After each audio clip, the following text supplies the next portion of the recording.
Bona tarda a tothom. Benvinguts a la tercera xerrada del cicle de conferències Descoberta Girona.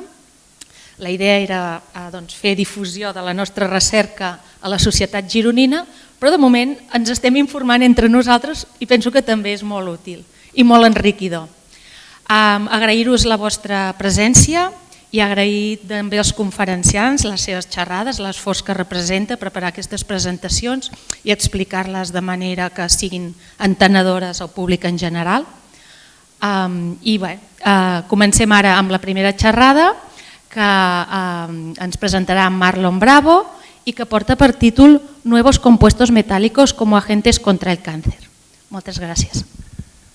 Bueno, primeramente,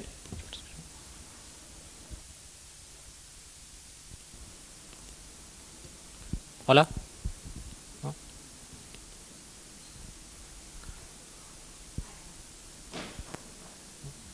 Hola. Bueno, primeramente, muy buenas tardes con todos. Primero me gustaría agradecer al Departamento de Biología por haber organizado estas jornadas. Así también me gustaría agradecer a la Casa de la Cultura por habernos abierto las puertas para poder hacer difusión del trabajo que se realiza en el departamento y pues específicamente en mi caso en el grupo de investigación de ingeniería de proteínas al cual pertenezco. Como lo comentó la doctora Ana, yo les voy a comentar acerca de nuevos compuestos metálicos que pueden ser utilizados como agentes contra el cáncer. Así pues, primero me gustaría compartirles la definición del cáncer, que según la OMS es un conjunto de enfermedades que se pueden originar en cualquier parte del cuerpo y se caracteriza por cambios y mutaciones que permiten a estas células que conforman el cáncer crecer de manera normal y descontrolada. Dentro de esta definición existen dos ideas que es importante destacarlas. La primera, que al tratarse de un conjunto de enfermedades es muy complicado que exista una única cura para esta enfermedad y por otra parte la respuesta terapéutica que los pacientes tienen frente al tratamiento es muy diversa. Así también los cambios y mutaciones que las células tumorales acumulan a lo largo de su proceso metabólico permite que estas células adquieran nuevas características, como por ejemplo la capacidad de migración. Como podemos observar aquí, la migración se basa en que una célula que se encuentra en un tumor primario tiene la capacidad de atravesar al torrente sanguíneo, viajar por este hacia un tejido u órgano distante, provocando así un nuevo tumor alejado del tumor primario en un proceso que lo conocemos como metástasis. Y es la principal causa de muerte de las personas que padecen cáncer, en más de un 90% de los casos. Los datos que nos brindan las asociaciones que estudian el cáncer, para el año 2021 nos reportan a nivel europeo que el cáncer con mayor frecuencia se diagnostica en mujeres es el de mama, mientras que en hombres es el de próstata. Por otro lado, el cáncer que mayor número de muertes provoca en mujeres es el de mama y en hombres es el de pulmón. Estos resultados son muy similares a los reportados a nivel español, a nivel de España, en cuanto a incidencia, y en cuanto a mortalidad, la única diferencia es que en mujeres el cáncer que mayor número de muertes provoca es el cáncer colorectal. Los tratamientos que existen actualmente para luchar contra el cáncer son variados, van a depender del tipo y localización del cáncer, pero generalmente se pueden resumir en los siguientes. La cirugía, el cual hace uso de tratamientos un tanto invasivos para extirpar la mayor o gran parte del tumor, del crecimiento anormal. Por otra parte, tenemos la terapia dirigida, la cual hace uso de fármacos que van en contra de proteínas o genes que favorecen el crecimiento tumoral. También tenemos la inmunoterapia, la cual es una terapia que hace uso del sistema inmunológico del propio paciente para potenciarlo y que de esta manera pueda reconocer las células tumorales de mejor manera y poder eliminarlas. La radiación es otro tratamiento que hace uso, en este caso, de energía en forma de radiación ionizante y esta es una terapia mucho más localizada. Tenemos también la terapia hormonal, la cual es exclusiva para cánceres que tienen como condición su desarrollo, que necesitan hormonas para su desarrollo, como por ejemplo el cáncer de ovario.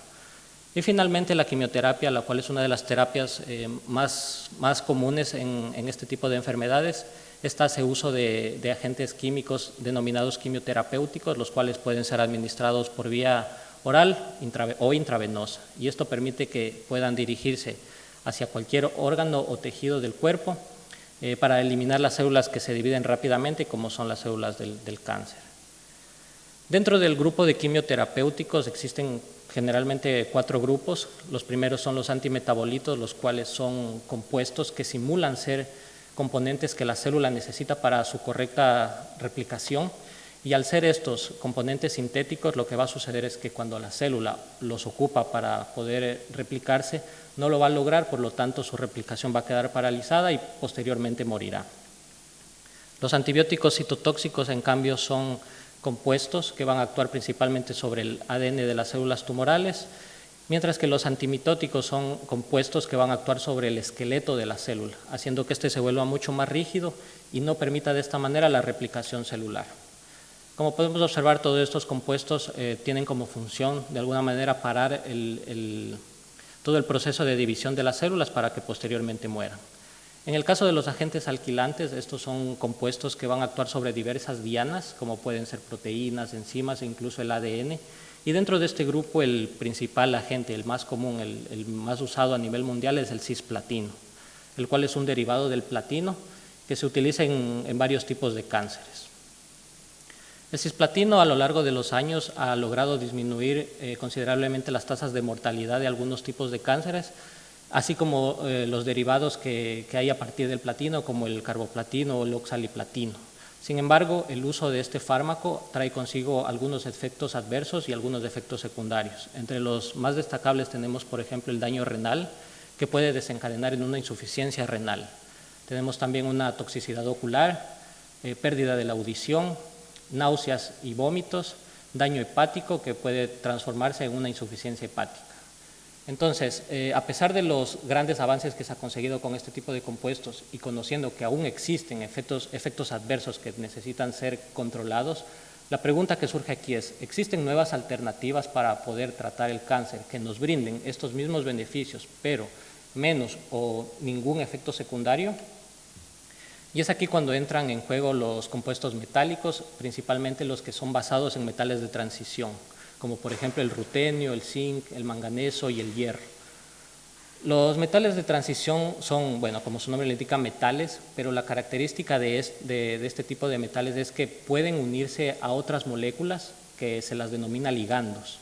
Y la unión de este metal con el ligando forma complejos metálicos. Este complejo adquiere nuevas características, como puede ser una de ellas la citotoxicidad frente a células tumorales. Dado que en nuestro organismo tenemos cantidades variables de algunos de estos metales, como por ejemplo hierro, manganeso o cobre, esto hace notar que la síntesis y uso de compuestos a base de estos metales puede ser mucho mejor tolerada que el cisplatino, además de que haya una mejor biodisponibilidad y se espera que los efectos secundarios sean nulos o inferiores a los que presenta el cisplatino. Otra característica de estos compuestos es que al poder unirse a varios tipos de ligandos, hace que exista una amplia gama de compuestos para ser estudiados, pudiendo encontrar de esta manera compuestos que sean mucho más citotóxicos y que tengan menos efectos secundarios. Y finalmente, dependiendo del metal que se utilice para la síntesis de estos compuestos, estos pueden ser relativamente más baratos que los que se utilizan comercialmente. En nuestro grupo hemos evaluado 2 paneles de compuestos que son a base de manganeso y de hierro. Aquí les presento una breve estructura de cómo están conformados. En el caso de los compuestos de manganeso, estos están conformados por un núcleo metálico, es decir, el ion de manganeso se encuentra en el centro y lo que se encuentra rodeando a este metal es los ligandos, que juntamente con el metal le van a dar su estructura y su función. En el caso de los compuestos de hierro tenemos casi lo mismo, simplemente que aquí en vez de tener un único átomo de metal tenemos 2, en este caso de hierro. Y de igual manera se encuentra rodeado por los ligandos que le van a dar su estructura y su función. Para poder evaluar los compuestos hemos seguido la siguiente hoja de ruta. Primero nos hemos preguntado si estos son citotóxicos, es decir, si estos tienen la capacidad de eliminar células tumorales. Por otra parte, son selectivos, es decir, además de eliminar células tumorales, pueden eliminar únicamente células tumorales o estarían eliminando células normales. Evaluamos también si estos compuestos tienen la capacidad de producir un estrés dentro de la célula, un estrés oxidativo que se le denomina ROS, y el cual es una característica bastante común de este tipo de compuestos. Quisimos también evaluar si estos compuestos afectan el ciclo celular, si mueren. Quisimos también evaluar cómo mueren las células, por apoptosis o por algún otro mecanismo que los explicaré más adelante. Estudiamos también si estos componentes afectan el ADN y finalmente si los compuestos que utilizamos afectan la migración y si de alguna manera estarían afectando a la metástasis de las células tumorales. Para ello utilizamos dos modelos de cáncer, uno de cáncer de pulmón y otro de cáncer de ovario. El cáncer de pulmón es una línea celular llamada NSIH460, que es una línea celular de cáncer de pulmón de células no pequeñas, mientras que de cáncer de ovario es la línea celular OPCAR8. De aquí en adelante, para fines prácticos, me referiré a estas líneas como cáncer de pulmón y cáncer de ovario respectivamente. Para conocer si nuestro compuesto es citotóxico, primero debemos tener claro qué es una IC50. Una IC50 es la cantidad de compuesto que nosotros necesitamos para eliminar el 50% de las células tumorales. Mientras más bajo sea este número, esto nos indica que nuestro compuesto es más citotóxico. Cuando evaluamos todo el panel de compuestos de manganeso, observamos que todos ellos son citotóxicos para los dos modelos de cáncer. Sin embargo, la línea de cáncer de pulmón es mucho más sensible a estos.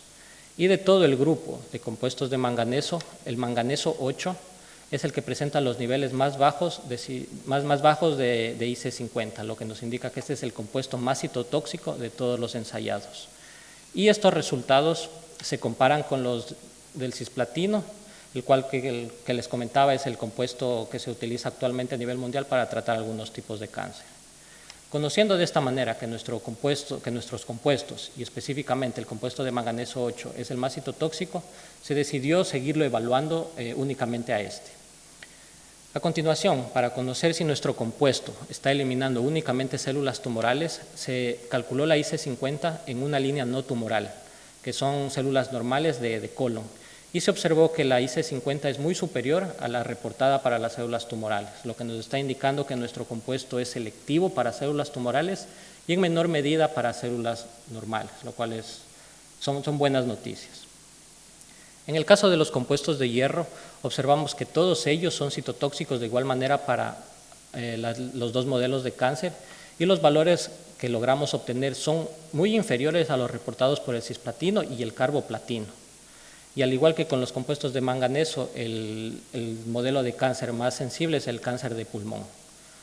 Cuando hicimos el análisis de selectividad, al igual que con los compuestos de manganeso, observamos que de todo el grupo de compuestos de hierro, el compuesto 10 es el que es el más selectivo de todos. Es por ello que, al igual que con los compuestos de manganeso, este es el mejor candidato y de este grupo decidimos seguir evaluando al compuesto 10. La característica que tienen algunos compuestos metálicos de producir un estrés oxidativo, como les comentaba, comúnmente conocido como ROS, se evaluó a diferentes concentraciones de compuesto y a diferentes tiempos horarios en ambos modelos de cáncer. Después de haber hecho el análisis y detectar los niveles de ROS, observamos que en ambos modelos la producción de ROS es de tipo dosis y tiempo dependiente, es decir, que mientras más dosis de compuesto coloquemos y mientras más tiempo dejemos que este actúe, este estrés va a ser mucho más alto en estos dos modelos de cáncer. Por otra parte, en la evaluación de los compuestos de hierro, observamos algo muy similar, que mientras más alta sea la concentración de compuesto 10, el nivel de ROS va a aumentar conforme aumente el tiempo de igual manera. Para analizar el ciclo celular debemos tener claro qué es el ciclo celular. Y brevemente, el ciclo celular es el mecanismo por el cual una célula tumoral logra dividirse y puede aumentar el tamaño así del tumor. Se basa principalmente en tres fases. La primera fase, que es la fase G0-G1, en la cual la célula tumoral se encuentra en un estado de reposo. luego pasa a una fase S en la cual la célula tumoral aumenta de tamaño, empieza a haber duplicación de algunos componentes dentro de ella, para posteriormente pasar a la fase G2M, en la cual la célula está lista para dividirse y dar como resultado dos células tumorales. Una vez que las células tumorales han llegado a esta fase, el ciclo se vuelve a repetir. Cuando evaluamos nuestro compuesto de manganeso sobre este ciclo celular, no observamos ningún cambio en el mismo, lo que nos estaría indicando que la citotoxicidad que observamos anteriormente no está vinculada al ciclo celular. Por otra parte, cuando evaluamos nuestro compuesto de hierro, vimos que hay disrupción en la fase G2M del ciclo celular, específicamente de la línea del modelo de cáncer de ovario, mientras que del cáncer de pulmón no se observaron diferencias. En cuanto al método por el que las células están muriendo, nosotros investigamos principalmente dos: apoptosis o necrosis. En ambos procesos existe muerte celular. Sin embargo, en la apoptosis encontramos que este es un proceso mucho más controlado, mucho más limpio, es fisiológico, y en cambio en la necrosis este es un proceso mucho más desordenado, y la principal característica de la necrosis es que aquí se produce inflamación. Entonces, para la evaluación de un compuesto se espera que, si es que este es citotóxico, el método por el cual las células mueran sea apoptosis. Cuando evaluamos nuestro compuesto de manganeso, observamos que nuestras células, a pesar de morir, no están muriendo por ninguno de estos dos procesos, lo que nos indica que existen otros mecanismos implicados en la muerte de estos modelos de cáncer. En el caso del compuesto de hierro, observamos que nuestros dos modelos de cáncer sufren apoptosis y no necrosis. Un dato importante a tener en cuenta con los compuestos de manganeso es que, a pesar de que no produce apoptosis en las células, tampoco está produciendo necrosis, por lo que tampoco está produciendo ningún tipo de inflamación. A continuación, evaluamos si nuestro compuesto tiene la capacidad de interactuar con el ADN. Para ello, utilizamos un ADN comercial, el cual, cuando es analizado en geles de agarosa, observamos dos bandas, una superior y una inferior, cuando este no está en contacto con ningún tipo de compuesto. Cuando tratamos este ADN a concentraciones crecientes de manganeso 8, observamos que la ubicación y la proporción de las bandas no cambia con respecto al control negativo, lo que nos está indicando a primera vista que nuestro compuesto no interactúa con el ADN. Sin embargo, al recordar que nuestro compuesto tiene la capacidad de inducir un estrés oxidativo en las células, nosotros agregamos un agente oxidante, como por ejemplo el peróxido de hidrógeno o agua oxigenada, al ensayo. Y observamos que a concentraciones menores, la proporción entre la banda superior e inferior ya empieza a cambiar. Y a concentraciones más altas, como por ejemplo la de 100 micromolar, existe una degradación completa del ADN, indicando de esta manera que nuestro compuesto, en presencia de agentes oxidantes, interactúa con el ADN. En el caso de los compuestos de hierro observamos un fenómeno similar, en el cual vemos que en ausencia de agentes oxidantes, todas las concentraciones ensayadas son iguales a las del control, mientras que cuando agregamos un agente oxidante ya empezamos a observar la aparición de bandas, indicando que hay ruptura del ADN, y a concentraciones las concentraciones más altas, al igual que con el manganeso 8, una degradación total de este ADN. Tomando en cuenta los resultados obtenidos tanto para los compuestos de manganeso como para los compuestos de hierro, podemos ver claramente cómo los compuestos de hierro son ligeramente superiores a los compuestos de manganeso. Esta fue una observación que nos hizo decantar por ir un paso más allá en la evaluación de los compuestos de hierro, evaluando así si estos afectan la capacidad de migración de una línea altamente metastásica como es una línea de cáncer de mama. Para evaluar esta capacidad, lo que hicimos fue sembrar o colocar una cantidad de células sobre una membrana porosa, la cual permite a estas células moverse y migrar hacia el otro lado. En el caso de que nuestro compuesto esté afectando esta capacidad, el número de células que logran migrar va a ser mucho menor que las del control, y esto es lo que logramos.